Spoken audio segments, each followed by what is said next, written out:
இன்னைக்கு நம்ம பார்க்க போற போம் வந்து and still I rise by Maya Angelou. போயட்ட பத்தி பார்த்தோம்னா, மாயா ஏஞ்சலோ வந்து ஒரு ஆஃப்ரிக்கன் அமெரிக்கன் அப்படின்னு சொல்றாங்க.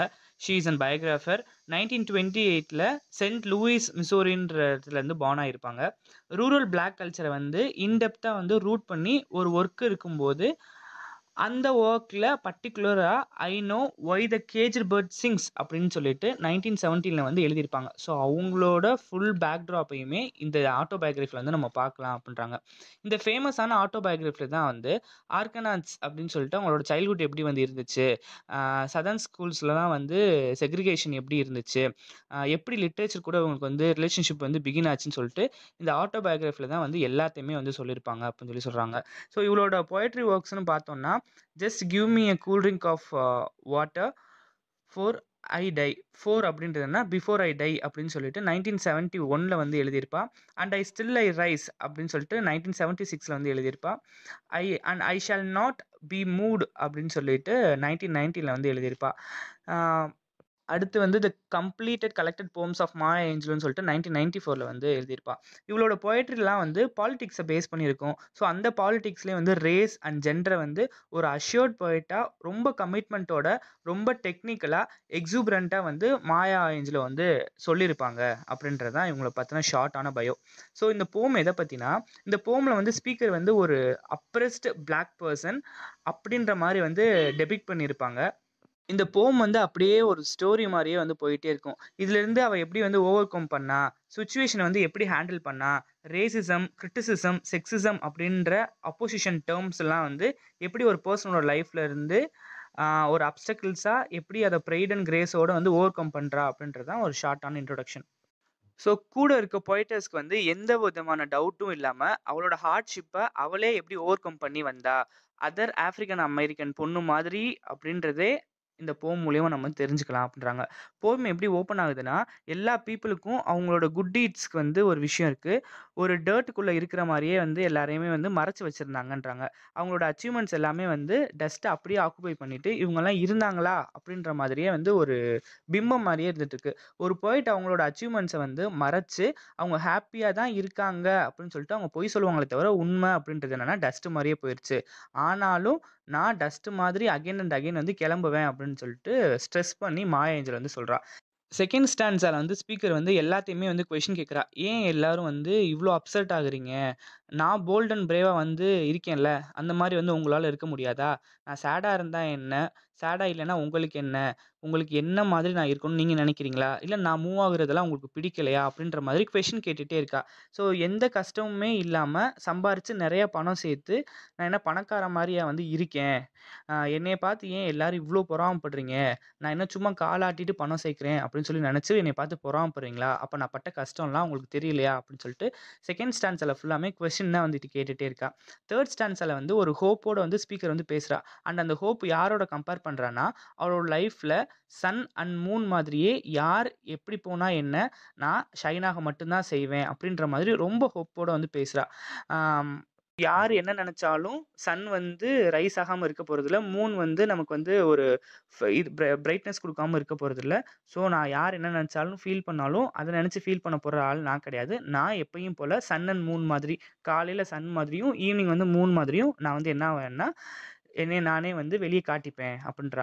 ஒரு ஒரு நாளும் எப்படி ஒரு ஒரு நியூ டே வருதோ, அதுல வர சன் எப்படி வந்து டெய்லி ஷைன் ஆகுதோ, அண்ட் ஈவினிங் சன்செட் ஆகும்போது எப்படி வந்து ஒரு நியூவான மூன் வந்து வருதோ, நியூவான மூவ் வருதோ, அதே மாதிரி நானும் ஹோப்போட ரைஸ் ஆவேன் அப்டின்ற மாரி சொல்றா. எப்படி வந்து ஒரு நியூ மூனோட ரேஸ் வந்து ஒரு ஹோப் குடுக்குமோ, அதே மாதிரி என் லைஃப்லயும் ஒரு மூனோட ரேஸ் மாதிரி என் லைஃபையும் நான் பிரைட் ஆகும் அப்டின்ற மாரி சொல்றா.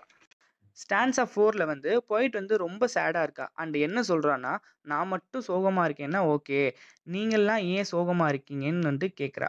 ஒருவேளை வந்து என் ஹேப்பினஸ பார்த்துட்டு சோகமா இருக்கீங்களோ? நான் ஏன் உடைஞ்சு போய் ஒரு சேடா ஆர் ஷேட்டர்டா ஆர் அன்ஹேப்பியா இருக்கணும் அப்படின்ற மாரி நினைக்கிறீங்களா? இப்போ திருப்பி திருப்பி என்ன கேட்குறான்னா, என் ஹேப்பினஸ் தான் உங்கள எங்கேயோ ஒரு இடத்துல வந்து சோகமாக்குதா? அப்படின்ற மாரி கேட்டுட்டு, இவ என்ன பண்றான்னா, உடைஞ்சு போய் சேடா வந்து உட்காந்துருக்கா. அப்படி உட்காந்துருக்கும்போது என்னன்னா, அந்த ஒரு உடைஞ்சு போன பிக்சர் வந்து அந்த போயட் கையில இருக்கிற மாரி வந்து காட்டுறாங்க. அது ஒரு ஷேட்டர்டான லேடி தலைய குனிஞ்சிருக்க மாதிரி வந்து இருக்கு அந்த பிக்சர்ல வந்து. கண்ணுக்கு கீழ வந்து அவங்க வந்து கீழ அந்த கண் வந்து கீழயே பார்க்குற மாதிரி இருக்கு அந்த பிக்சர் அப்படின்னு சொல்றாங்க.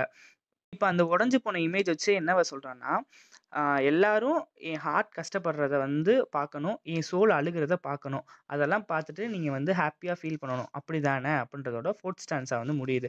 5த் ஸ்டான்ஸால வந்து போயட் வந்து ரொம்பவே வந்து வொரி பண்றா. ஆன்சர்ஸ்லாம் வந்து ஃபைண்ட் பண்றா. நான் ஏன் இப்படி இருக்கேன்? நம்ம ஏன் இப்படி இருக்கோம்? நம்மள மட்டும் ஏன் அப்ரஸ் பண்றாங்க? அப்படின்ற மாரி. இல்ல பீப்பிள்லாம் ஏன் வந்து ரொம்ப அப்செட் ஆகுறாங்க? நான் இப்படி இருந்தா, நான் என்னதான் ஒரு பிளாக்கா இருந்தாலும் நான் இருக்கேன் அப்படின்றது அவங்களுக்கு கஷ்டமா இருக்கான்ற மாரி அப்செட் ஆகுறாங்களோ? அப்படின்ற மாரி கேட்கிறா. இதுக்கு நான் என்ன பண்ணணும்? அப்படின்ற மாரி திருப்பி திருப்பி ஒரு கொஸ்டின் போயிட்டே இருக்கு. அந்த கொஸ்டினுக்கு ஆன்ஸர் ஃபைண்ட் பண்ணிட்டே வந்திருக்கா. லைஃப் வந்து எல்லா பீப்பிளும் நெனைக்கிற மாதிரி வந்து எனக்கு ஈஸி இல்ல. என்ன மாதிரி பீப்பிளுக்கு நான் என்னமோ கோல்டு ஏர்ன் பண்ணி என்ஜாய் பண்ற மாரி நெனைக்கிறாங்க. நான் சும்மா எதுவுமே பண்ணி ஏர்ன் பண்ணல. இல்ல சும்மா நான் உட்கார்ந்து நான் இதெல்லாம் ஏர்ன் பண்ணல. நான் எல்லாத்துக்குமே வந்து டாயில் ஆகுறேன் அப்படின்றதோட 5த் ஸ்டான்ஸா வந்து முடியுது. ஸ்டான்ஸா 6 வந்து என்னன்னா, பீப்பிள் வந்து என்ன பார்த்து ஒரு நாஸ்டியான லுக் குடுக்குறாங்க. காரணம் நான் ஒரு ஆஃப்ரோ அமெரிக்கன் இல்லன்னா நான் ஒரு பிளாக். அவங்களோட ஹார்ஷான வேர்ட்ஸால என்ன அப்யூஸ் பண்றாங்க. அப்படியே வந்து என்ன பண்றாங்கன்னா, என்ன கலர வச்சு ஹேட் பண்றாங்க. என்ன யாருமே வந்து லவ் பண்ண வந்து மாட்றாங்க. பட் நான் என்ன பண்ணேன்னா, திருப்பி ரைஸ் ஆகி கஷ்டப்பட்டு மேல வருவேன். இந்த லுக்ஸ், அப்யூசஸ், ஹேட்ரட் எல்லாத்தையுமே தாண்டி நான் என்ன பண்ணுவேன்னா, ரைஸ் ஆகி திருப்பி திருப்பி வந்துட்டு தான் இருப்பேன் அப்படின்றதோட 6த் ஸ்டான்ஸா வந்து முடியுது. ஸ்டான்ஸா 7ல வந்து போயட் வந்து ஃபீல் பண்ணி என்ன கேட்குறான்னா, ஏன் நான் வந்து என்னோட வெளியில வந்து ஸ்மார்ட் அண்ட் செக்ஸியா வந்து இருக்கிறத பார்த்துட்டு அப்செட் ஆகுறீங்க. ஸோ, அப்ப நான் வெளிய வந்து ரொம்ப ஸ்மார்ட்டாவும் இருக்கக்கூடாது, அறிவாவும் இருக்கக்கூடாது. என் பாடிய வந்து நான் எனக்கு ஏத்த மாரி செக்ஸியாவும் வச்சுக்கக்கூடாது. அத பார்த்து கூட வந்து நீங்க அப்செட் ஆகுறீங்களா? அப்படின்ற மாரி கேட்கிறா. பீப்பிளோட எக்ஸ்பிரஷன்லாம் வந்து ரொம்பவே வந்து இன்டென்ஸா இருக்கு. எப்படி என்னமோ வந்து நான் வந்து ஒரு டைமண்ட் ஜாக்பாட்ட வந்து வின் பண்ண மாதிரியும், இல்ல நான் என்னோட உடம்ப காட்டி பாடிய ஷோ ஆஃப் பண்ணி காசு சம்பாரிக்கிற மாரியும் வந்து நெனைக்கிறீங்களே! இல்ல எனக்கு என்னைய பார்த்தா உங்களுக்கு அப்படி தெரியுதா? அப்படின்ற மாரி 7த் ஸ்டான்ஸா வந்து முடியுது. 8த் ஸ்டான்ஸால வந்து என்ன சொல்ல வரான்னா, ஹிஸ்டரி எப்பவுமே வந்து ஒயிட்‌டுக்கு சப்போர்ட் பண்ணி மட்டும் தான் வந்து இருக்கும். ஏன்னா, ஒயிட் பீப்பிள் தான் வந்து ஆரம்பத்துல இருந்து ஆள்ற பரம்பரை அப்படின்ற மாரி வந்து சொல்லிட்டே இருக்கா. ஏன்னா, ஒயிட் எல்லாமே வந்து பிளாக்க வந்து என்ன பண்ண ஆரம்பிச்சாங்கன்னா, சப்ரஸ் பண்ண ஆரம்பிச்சாங்க. இது ஒரு கைண்ட் ஆஃப் ஷேம்ஃபுல் ஃபேக்ட் தான் ஹிஸ்டரியில அப்படின்ற மாரி சொல்றா. ஸ்பீக்கர் வந்து ரொம்பவே வந்து பெயின்ஃபுல்லா ஃபீல் பண்றா. அவ ஸ்டடீஸ் எல்லாம் வந்து அவளோட பாஸ்ட் மெமரீஸ வந்து கிளாக் ஆயி ஒரு இடத்துல அடைச்சு போய் நிக்குது அப்படின்றா. அதெல்லாமே ப்ரூட்டல் அண்ட் அன்ஃபேரா வந்து எனக்கெல்லாம் இருந்துச்சு. அவளுக்கு வந்து ரொம்பவே நாஸ்டால்ஜிக் ஃபீலிங் வந்து ஆகும். ஒரு பிளாக் ஓஷன வந்து அதுக்குள்ள வந்து இவளே டீப்பா உள்ள வச்சுக்கணும். அந்த பிளாக் ஓஷன விட்டு இவளே திருப்பி வெளிய வரக்கூடாது. அப்படின்ற மாதிரி வந்து இவளே ஃபீல் பண்ணிப்பா. சில நேரம் வந்து உள்ள போய் அந்த ஆழ்கடல்ல போய் உட்காந்துட்டு அதுலேருந்து மூவ் ஆகி வரணும்னு நெனப்பா. ஆனா, இந்த சொசைட்டியோ, இல்ல ஒரு மென்னோ கண்டிப்பா அவள என்ன பண்ண விடாதுன்னா, மூவ் ஆன் ஆகி வெளிய வர விடாது. ஸோ, அது ரொம்பவே கஷ்டம் அப்படின்ற மாரி சொல்றா. ஸ்டான்ஸா 9ல வந்து போயட் வந்து என்ன அண்டர்ஸ்டாண்ட் பண்றான்னா, என்ன கஷ்டம்னாலும் சரி, எவ்ளோ அண்டர்கோ பண்ணாலும் சரி, அது பாஸ்ட்டோ, பிரசன்ட்டோ எனக்கு எதுனாலும் சரிதான். நான் பாஸ்ட்ல ரைஸ் ஆயிட்டேன். அதே மாரி ஃபியூச்சர்லயும் ரைஸ் ஆவேன். அவ ரொம்ப வந்து ஹோப்போட வந்து போம வந்து முடிக்கணும் அப்டின்னு நெனப்பா. அந்த ஹோப்போட ஒரு வொண்டர்ஃபுல்லான, ஒரு கிளியரான, ஒரு பிரைட் ஃபியூச்சர் அவளுக்கு இருக்குன்னு அவளே வந்து சொல்றா. அவளுக்கு இந்த எனர்ஜி, போல்ட்னஸ்லாம் எங்கேருந்து வந்துச்சுன்னா, அவளோட ஆன்செஸ்டர்ஸ்லேருந்து வந்துச்சு அப்டின்ற மாரி. ஏன்னா, அவங்க எல்லாமே நெறைய வந்து சஃபர்ட் ஆயிட்டாங்க. இதுக்கு மேல அவங்கள மாதிரி என்னாலலாம் சஃபர் ஆக முடியாது அப்டின்ற மாரி சொல்றா. ஸோ, அந்த சஃபரிங்ஸ்லாம் வந்து இவள ஸ்ட்ரெங்தன் பண்ணி ரைஸ் ஆக வச்சுச்சு அப்டின்றதோட 9த் ஸ்டான்ஸா வந்து முடியுது. ஸோ, லாஸ்ட் ஸ்டான்ஸால வந்து என்ன சொல்றாங்கன்னா, போயட் வந்து அந்த ஓல்டு டேஸ்ல இருந்து, ஸ்லேவர்ல இருந்து எல்லாமே முடிஞ்சு போச்சு. ஸோ, என்னோட ஆன்செஸ்டர்ஸ் பயந்ததெல்லாம் முடிஞ்சு போச்சு. நான் இனிமேலே ஸ்லேவரியா இருக்கணும்னு நீங்க நெனச்ச அந்த ஐடியாஸ்லாம் நான் உடைச்சுட்டு நான் வெளிய வந்துட்டேன். ஸோ, இனிமேல் அதெல்லாம் கிடையவே கிடையாது.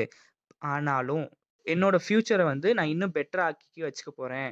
நான் இன்னுமே ஸ்ட்ராங்கா இருக்கணும். இன்னும் இந்த மாதிரி ஆஃப்ரோ அமெரிக்கன் ஹராஸ்மென்ட், சஃபரிங்ஸ்க்குலாம் வந்து ஃபைட் பண்ணி பெட்டரா இருக்கணும். அப்படின்ற ஒரு பாசிட்டிவ் நோட் வந்து இந்த போயம் வந்து முடிக்கிறா. Thank you.